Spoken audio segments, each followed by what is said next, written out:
Good afternoon, Warren Township Schools. This is Dr. Mingle, Superintendent, with our Return to School update for July 16th, 2020. Before we get started in detail, a reminder that the vision of our district's Return to School Committee is to safely return all students and staff members to the Warren Township Schools. We are governed by guidelines from the New Jersey Department of Education, which can be found in the Road Back Restart and Recovery Plan for Education on the New Jersey State website. In addition, that document requires us to follow Centers for Disease Control and Prevention consideration for schools, which can be found on the CDC website. New Jersey guidelines require that all school districts offer in-person learning for the 2020-21 school year and gives great flexibility to the local districts and the models they use to do that within the health and safety guidelines. Further, our district's Return to School Committee developed several guiding principles as it worked through these guidelines to make recommendations to the Board of Education. First, the plan will prioritize the health and safety of students and staff members. Second, in accordance with state guidance, the plan will encourage social distancing, discourage student cohort mixing, encourage and improve hygiene practices, and take into consideration the impact on the mental health and wellness of students, staff, and the school community. In addition, the plan will rely on the most up-to-date scientific data and professional recommendations available, while attempting to provide both flexibility and predictability to families and staff members to the greatest extent practicable. As you know from previous presentations, this includes offering the option for distance learning full-time for families that would prefer it, and the hybrid option for those that prefer the ability to come back into school facilities. The timeline for communications and decision-making. Looking back on July 2nd, just 6 days after the state issued its guidance, we shared a high-level plan overview and a new survey. A week later, those survey results were shared with the community, and today we're sharing additional details of the proposed plan. On Monday, July 20th, the Warren Township Board of Education will meet. Public session begins at approximately 7 p.m. The public business portion of the meeting, I should say, begins at approximately 7 p.m. Details about accessing that meeting and its agenda can be found on the district website. Next Thursday, July 23rd, we anticipate being able to publish answers to many frequently asked questions. And the following week, on July 30th, a draft of the full proposed plan, which would be considered by the Board of Education at its meeting on Monday, August 3rd. That would then follow with a relaunch of our registration process, an August survey, and information opportunities for people that need help with making a final decision about what is right for their family. Please note that all of these dates and plans are subject to change as we continue to hear new guidance and updates from our state partners. The agenda for this video today is to spend the first bulk of time talking about the scientific database modeling behind the recommendations being made by the school district. Secondly, we'll share additional details of the proposed reopening plan. This will be a longer video than usual, so I understand that it may not be possible for everybody to watch the whole entire thing. So we are also sharing in our community briefing links to the slides themselves so that you can look at your own leisure as well. And one other sort of introduction to the video.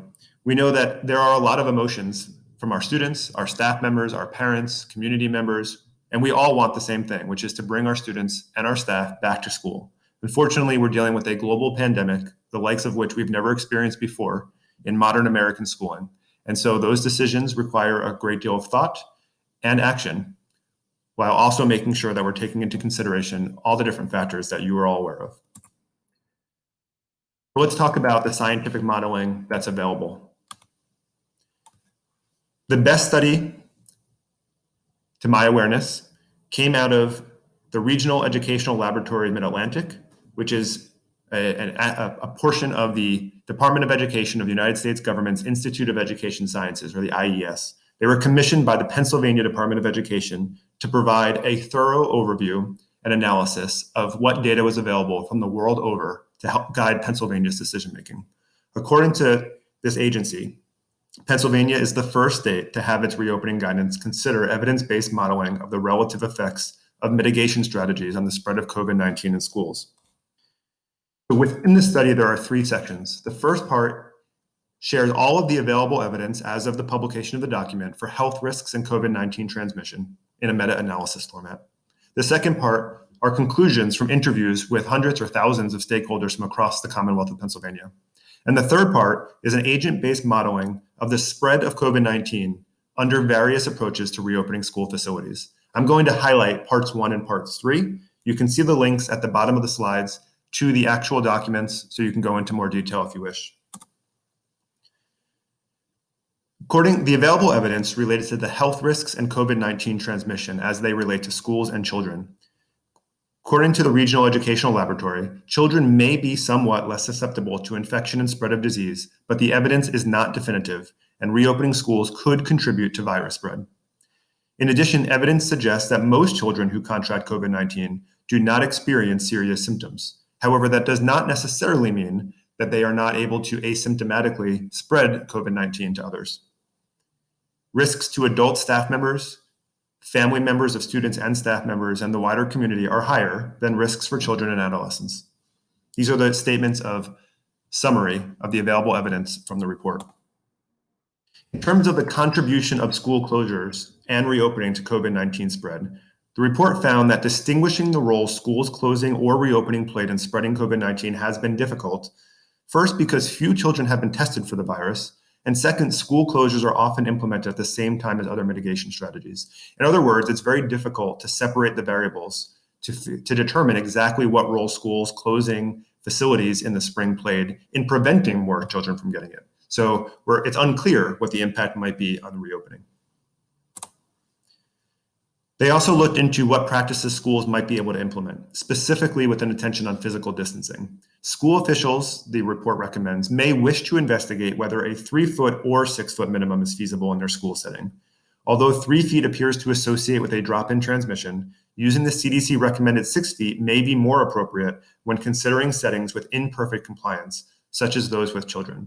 This is really a heart of a decision around hybrid versus full return to school because of the importance of physical distancing in the science and whether or not that physical distance can be maintained at different levels, 3 feet versus 6 feet, and in different environments. There's a big difference between spending 10 minutes at a local ice cream shop picking up an order and spending 6 hours in a school with wearing mask compliance, physical distancing, etc. In terms of learning loss and remote learning, the closure of schools in spring 2020, according to REL, is likely to lead to substantial learning loss and potentially exacerbate existing inequalities. I do think it's important to note that none of the studies cited in this report considered the COVID-19 school facility closure specifically. So there was an extrapolation from other studies to make that conclusion. Available research shows that online classes are typically not as effective as in-person classes for most students. Again, those are from studies not related to the school closure. Despite the absence of rigorous evidence on best practices in blended and remote learning, research suggests the likely importance of maintaining engagement when students are learning at home and some practices that show promise. I'm happy to report that as we get further into this presentation and into future planning, we'll be able to share with you what distance learning will look like, whether it's full-time or in a hybrid, in the 2020-21 school year differently than the way it looked in the spring of 2020, when we were in crisis management and responding to an unexpected need to move to distance learning. The REL study then goes on to model out multiple options for how school facilities might reopen. The baseline scenario assumes that the pandemic never happened and we just throw the doors open. In that scenario, they presume that 20% of students would not return. Scenario B would be that we open schools with daily attendance and we take all the precautions recommended, such as wearing face coverings, interacting only within student cohorts, having lunch in classrooms, etc. Scenario C does all of that and adds in block scheduling at the secondary level to minimize the number of different classes students would go to. Scenario D, daily attendance with all those precautions and students never change classes at the secondary level, kind of like what we normally experience at the elementary school level. Scenario E involves rotating 2 days per week. This is like the one option provided in our last survey, where students might come to school on Monday and Tuesday, and then be in distance learning on Thursday and Friday, or Wednesday, Thursday, and Friday, within 2 cohorts rotating. Scenario F is similar to our second hybrid option, although even in scenario F in this model, students come on a week-by-week basis, but only for 4 days. So they come, say, Monday, Tuesday, Wednesday, Thursday, and Friday is distance learning, opportunities for professional development and other engagement for our staff and for cleaning. So there is no model that is a full week-by-week 5-day rotation in this study. Scenario G is that students come to school only 1 day per week. So they're in 5 different groups that rotate, and all other learning occurs at home. We'll go into a little bit of detail because I want to make sure people have the full picture. But again, you can go to the study for all of the details about how the assumptions that were made to get to these conclusions. This study used an agent-based model to simulate the potential spread of COVID-19 under alternative approaches to reopening school facilities. They ran 100 simulations of each scenario in each grade band, meaning elementary school, middle school, and high school, so that they could account for random variation, and conducted sensitivity analyses to examine how model results change under different assumptions. There are a lot of assumptions that must be made because we don't have good science behind certain things. So what's the percentage of students that might return with COVID-19? What is the transmission variability and so on? And then they recommend focusing on the relative effectiveness of mitigation strategies rather than an absolute effectiveness. Because we can't control for what happens outside of the school facilities, there will continue to be exposure no matter what we do in the Warren Township schools or elsewhere. The study then estimates the number of days it will take for a school to reach 5 infections. And they chose 5 because the study designers believe that that is the level when it is reasonable that a school would detect infections to a great enough degree to start closing down facilities. That is, if 1 or 2 students have COVID-19, it might not even be noticed, or there might be a lag in testing before the results are received. So the estimates are based on how long will it take for 5 people to be positively identified as having COVID-19.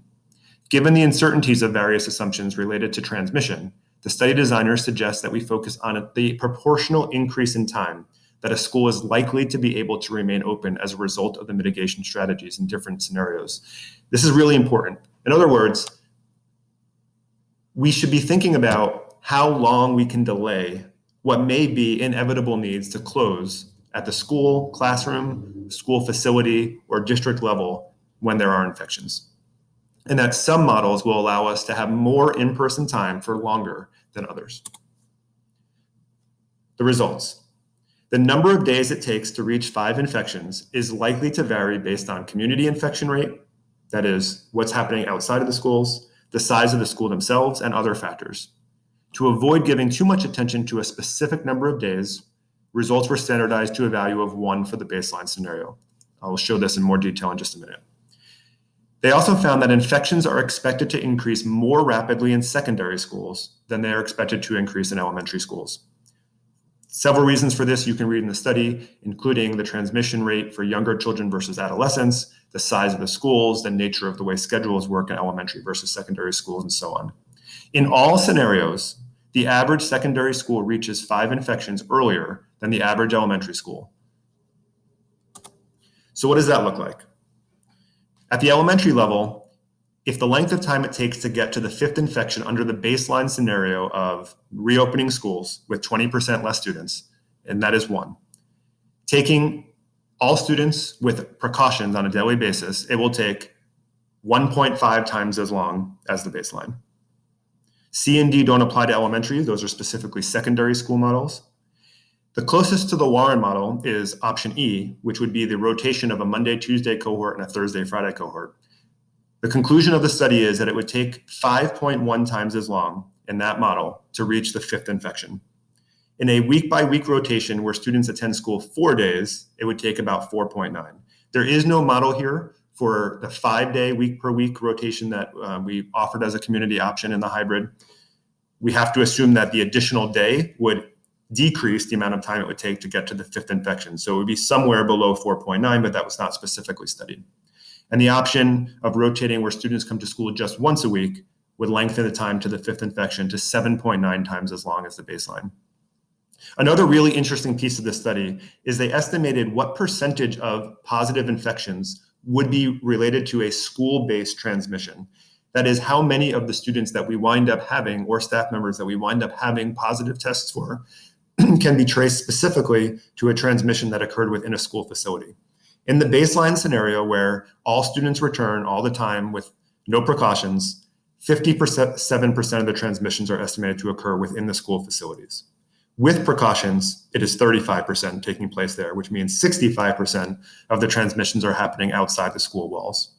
When we move down to what I'm now calling the Warren model of the Monday, Tuesday, and Thursday, Friday cohorts, the transmissions that occur in school not only take longer, but are reduced significantly as far as what is happening in the school facility to only 8% of the transmissions taking place there. That holds true for the week-by-week 4-day rotation as well, and drops all the way down to 2% in a once-per-week option in scenario G. At the secondary level, the numbers change slightly, as you know, but the baseline is different. So although it is standardized to a baseline of 1, in the secondary schools, you can see that with daily precautions, it's just slightly longer to get to the 5th. In the Warren model, at the secondary level, a bigger boost than at the elementary level, 6 times as long to get there.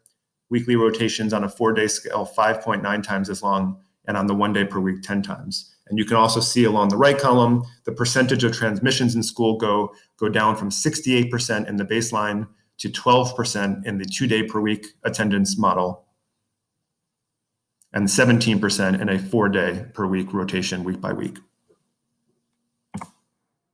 I thought it might be helpful to put some actual numbers behind those scenarios. It's really important to point out that this is not what the study did. So the study does not conclude how many days it will take to get to the 5th infection. They mention a number of 20 as an average that they saw across models, but they were not comfortable drawing that conclusion. So this is for illustration purposes only. It could be 1 day, it could be 200 days. We don't know that information. But if it took 20 days in the baseline scenario, which would be about 4 or 5 weeks of school, is 20 calendar days in the study. The baseline means that in 20 days, we would have our 5th infection, which is what the study believes is when people would start making recommendations that we close down school classrooms or schools or entire school districts. As it plays out, you can see that under the rotation model of a Monday, Tuesday cohort and a Thursday, Friday cohort, we would be able to lengthen the time before we got to a 5th infection to approximately 122 days at the secondary level at Warren Middle School and 153 days at the elementary school levels. That is, under those models of the 5 times or 6 times as long plays out into those number of days. In the weekly rotations, you can see that information here as well. A reminder that the hybrid model of a week-by-week rotation that we put forward in our survey was not 4 days per week, but was 5 days per week. So we would not see quite as nice of an extension of the number of days before we got to a 5th infection. Discussion from the study. Our work indicates that any reopening of schools is likely to result in increased infection among children, teachers, and support staff, although several of the mitigation strategies can substantially reduce the number of infections, most notably dividing students into smaller groups, each of which comes to school only 20 to 40% of the total school days, is likely to substantially slow the rate of infection spread on average, compared to having all students attend school every day. For me personally, and I know for members of the district's Return to School Committee, this conclusion was extremely important to our thinking around the recommendation of a hybrid versus a recommendation of all students returning to school on a daily basis. Limitations noted in the study include the scarcity of information regarding transmission and susceptibility probabilities for COVID-19, especially related for children. And I added in that the estimates and data might not be generalizable to Warren Township. They say that relative to specific Pennsylvania school districts because that's who the study was conducted for. Also, the existing estimates and data are rarely based on schools. There are some studies included in the meta-analysis about school reopenings in places like Israel and Denmark, but there are very few conclusive studies from those places. And we need to remember that when we reopen our school facilities, adults and children will be in close proximity, even if they are physically distanced, for a much more extended period of time than they are in general public situations. One of the biggest arguments in favor of opening every day for all students, and one that is cited in communications I've received from parents and community members, or even in other school districts that are advocating for that reopening strategy, is from the American Academy of Pediatrics. So I wanted to highlight a few things from that study. The link is there in case anybody wants to read it directly. First of all, I should say, I should not use the word study. The AAP guidelines are not a scientific study. They do not cite sources for their conclusions. The AAP strongly advocates that all policy considerations for the coming school year should start with the goal of having students physically present in school. We all agree that our goal is to have students physically present in school for as much as possible. This guidance does not take a position on how much in-person learning represents a positive benefit. It also does not cite any studies to support claims that go into that recommendation. In the AAP document, it says that although many questions remain, the preponderance of evidence indicates that children and adolescents are less likely to be symptomatic and less likely to have severe disease resulting from COVID-19. In addition, they may be less likely to become infected and spread infection.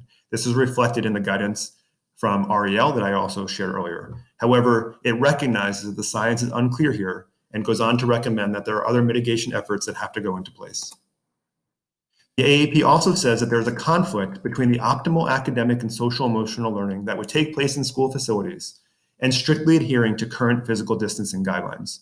The AAP goes on to say that schools should weigh the benefits of strict adherence to the 6 feet spacing rule between students, with the potential downside of remote learning as the only alternative. I think it's important to point out here the binary nature of this. The AAP is saying either students are back or they are not in school facilities. And there is a middle ground, which is the hybrid model that allows us to balance health and safety considerations and maintaining physical distancing and protecting and mitigating health and safety concerns in school with distance learning as a partial alternative. The CDC guidance has not changed. According to the CDC, the more people a student or staff member interacts with and the longer that interaction, the higher the risk of COVID-19 spread. The risk of COVID-19 spread increases in school settings as follows. The CDC says that the lowest risk is for students and teachers to engage in virtual-only classes, activities, and events, full distance learning. That more risk comes with small in-person classes and activities and events. Groups of students staying together with the same teacher throughout and across school days. Groups should not mix. Students remain at least 6 feet apart and do not share objects, such as in a hybrid option like we are recommending in Warren. And at the highest risk is full-sized in-person classes, activities, and events where students cannot be spaced apart. So how do we balance all of this? An important legal guidance for schools is that school district officials, teachers, and administrators act in loco parentis, which literally translates to in the place of the parent. We have, as public school employees, a legal custodial duty to provide for the safety and well-being of the children who come to school in our facilities every day.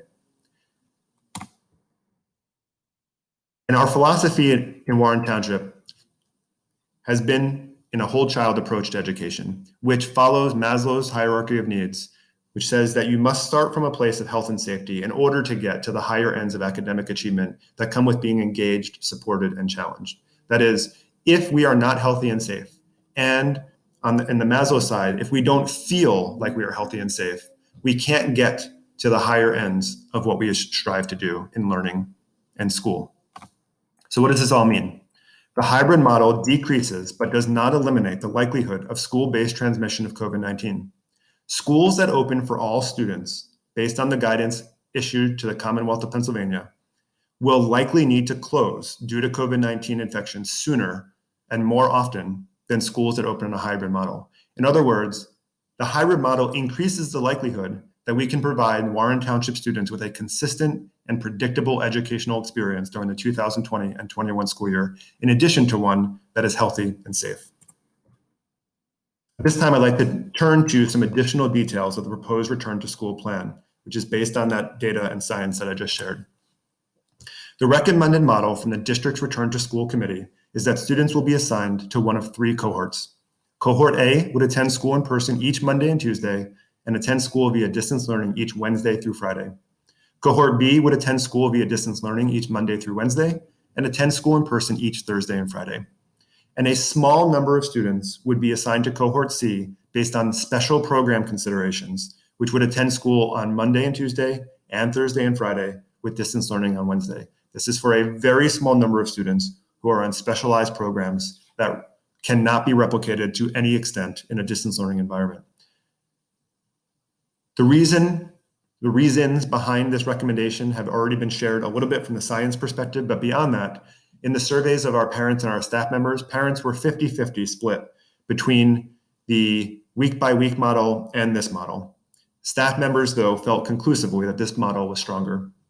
In addition, this model provides for students to have face-to-face interaction with each other and their teachers with less time in between. In this model, students will never go more than 5 days between experiences. So in school Monday, Tuesday, and then 5 days before the next Monday.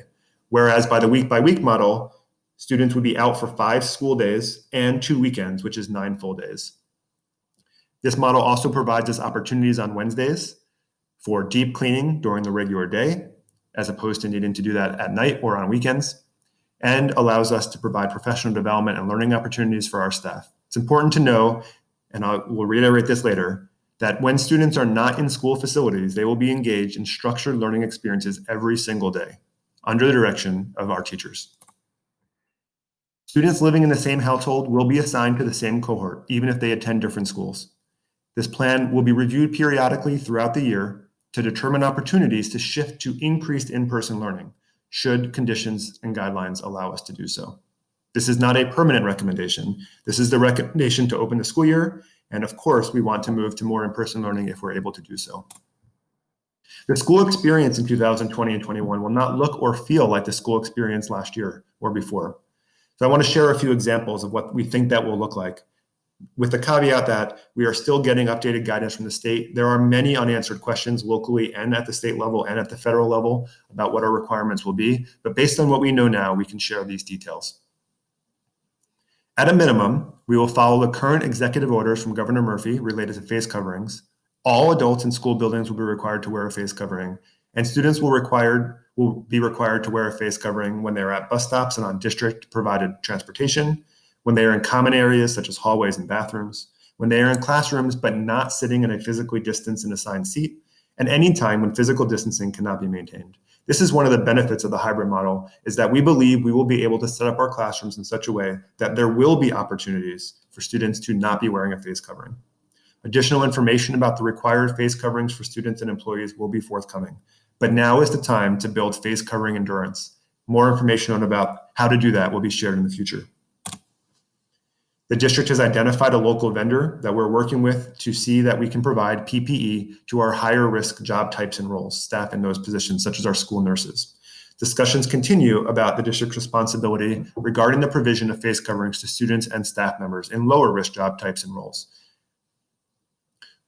Protocols are under development for the daily screening of students and employees for signs and symptoms of COVID-19, as outlined in our state guidance. These protocols will require the active engagement of parents each day. There is a responsibility that each of us has as parents and as employees to make sure that we are taking temperatures and watching for signs and not going to school or work if we do not meet the requirements. Students and staff members will physically distance in all school facilities to the greatest extent possible. That goes for both indoor and outdoor settings. We are working at Warren Middle School to be able to hold athletics this fall with significant adjustments to the operations and participation, so long as league and public health conditions allow us to do so. We have recommended that indoor school facilities will be closed to outside groups through at least the end of the calendar year. We are still looking to see whether or not it would be possible to accommodate outdoor school facility use in the fall.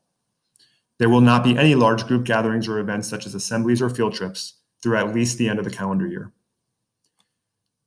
Warren Township is fortunate to have a wonderfully professional custodial and maintenance staff and district that will be following their usual high-impact cleaning protocols. That is, when there are outbreaks of regular influenza or the common cold or other things, we escalate our cleaning protocols to a very high level with frequent touch point sanitation and so on. That will continue. And in addition, it will be expanded to meet the CDC recommendations. District and vendor vehicles will follow the same protocols for cleaning and sanitizing, and more details will be shared in the future about what that looks like. The Board of Education will also hear a recommendation to adjust the school calendar for the start of the 2020-21 school year. That the first day of school for students would be delayed by a little bit less than a week to Tuesday, September 8th, the Tuesday after Labor Day, and 10-month staff members would begin on Tuesday, September 1st. Other calendar changes may become necessary in the future as we work through necessary adjustments to regular practices such as parent conferences. That adjustment to the school calendar allows us to provide staff with 4 full days of professional development and learning around health and safety protocols, mental health considerations for students and staff, and the academic needs in a hybrid model of teaching and learning. Our building principals are working on new procedures for arrival and dismissal. This may require adjustments to the specific school start and end times around the district so that we can accommodate health and screening protocols and other guidelines for arrival and dismissal, such as staggering buses and vehicles. Visitors to school buildings will be limited significantly during the 2020-21 school year. Essential here will mean absolutely essential, to the extent that we are working on protocols so that even post office staff members will not be coming into the buildings. Visitors will be extremely limited. We are developing protocols to have hand sanitizer and opportunities for students to frequently wash their hands available in the schedule at all levels. Perhaps most importantly to a lot of people, the distance learning model will shift in the 2020-21 school year. In the spring of 2020, our ultimate goal was to get to a place where we developed asynchronous lessons supported by synchronous office hours. That model will flip in the 2020-21 school year, where the standard will be synchronous, that is, at the same time, live teacher-student interactions through technology supported by asynchronous resources. In other words, students will engage in structured learning experiences under the direction of teaching staff each day, 5 days per week, whether they are in a school facility or they are not. There is a huge amount of work to be done on this model, and that work is continuing so that we can share more details in the future. We are also working on plans to be able to provide a district computer device to every single student so that when they are home in distance learning, they have access to district-provided computer devices. In addition, we are working on providing internet access to the homes of families who do not have it available to them. Okay, that's a lot. A few reminders. There is a lot more to come. Although this, I hope, sheds some light on our current thinking and the work that's being done, we know that there are many, many more questions to answer, and this is not meant to be the final answer or the final communication. Next Thursday, we intend to publish a frequently asked questions document. The following Thursday, more details for the Board of Education's consideration for a return to school plan and handbook. And as I've said, everything is tentative and may require shifts if so directed by state officials. I want to thank the Warren Township Board of Education, our administrative team members, building and district return to school committees, and everyone on the parent and staff side who participated in the district survey process to help inform our decision-making to meet the vision of safely returning all students and staff to the Warren Township schools. The Warren Township Board of Education is very interested in continuing to hear input on these plans. The Warren Township Board of Education meets on Monday, July 20th. The meeting begins at 4 p.m. for the board's annual retreat, but the public business portion of the meeting will begin at approximately 7 p.m. And that is a great opportunity to provide input to the board there. The details about how to access that meeting will be available late in the day on Thursday, July 16th on the district website. When you click on the agenda, it will have the information about how to access the meeting. Thank you again for everybody's attention. I know this was a long overview, but hopefully helps answer many questions, even though it does certainly bring up more as well. Thanks for your continued support and patience as we work through our process, and we will continue to keep you informed along the way.